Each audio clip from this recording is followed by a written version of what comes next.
Hey, it's Greg Burdine with Route 66 again. As we're reading through the Bible, we're kind of getting the beginning of the ministry of Ezekiel and the prophecies that he gives. He's going to go into captivity with them, but he's still warning them, and he's seeing some of the things that are happening, and he's given some prophecies in this. So thanks for sticking with us. So let's see what we have. We're in Ezekiel chapter 10 through 13. And so chapter 10, the glory departs. One of the things that we don't have it now, God does not manifest himself in church like he did back then in the temple. We have churches all over the place, and God is everywhere. And two or three gathered together, Jesus is there with them. So we don't have one specific spot. However, during the temple time, that was the location. If you wanted to meet with God, if you wanted to be with God, if you wanted to be represented with God, that's where you went. And there was a glory. There was actually a lot of time. There was a shining. There was a visible recognition of the presence of God. And in chapter 10, Ezekiel sees the glory leave the temple, symbolized by the cherubim and the wheels full of eyes, that kind of thing. That's kind of a strange vision that he saw. I'm not sure what it is, but it represented the presence of God was leaving. It withdrew from the temple because of Israel's sin. Chapter 11, the leaders are judged. The corrupt leaders are condemned, and God promises a future return. You're going to come back to me, and you're going to have an undivided heart, a pure heart, a united heart, and I'm going to put my spirit within you. And the glory departs from the city. So it went from the temple, and it went out of the city and of Jerusalem. And I think as long as God's spirit was there, nothing could happen to him.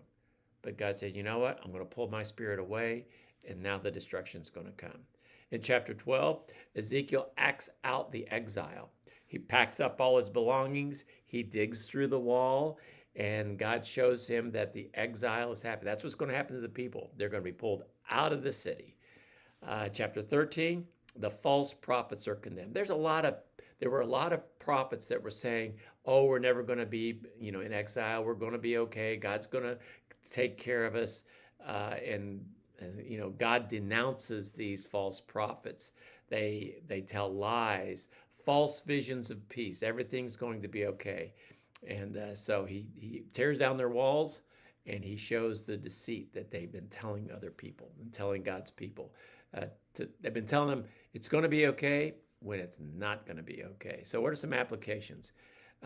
One, God's presence cannot remain where sin is loved.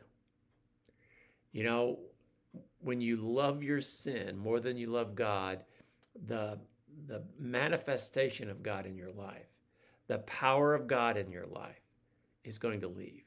And we need to value his presence more than our sin, and even more than any ritual or building. We want God, and God's presence cannot remain where sin is cherished and loved. The second lesson, godly leadership requires integrity, a godly character. These leaders misled the people. They flattered them with lies, and they weren't what they were supposed to be, but they told them things, and that's not good. And God brought judgment on them, and he brought it on others that were listening to them. So leadership requires integrity.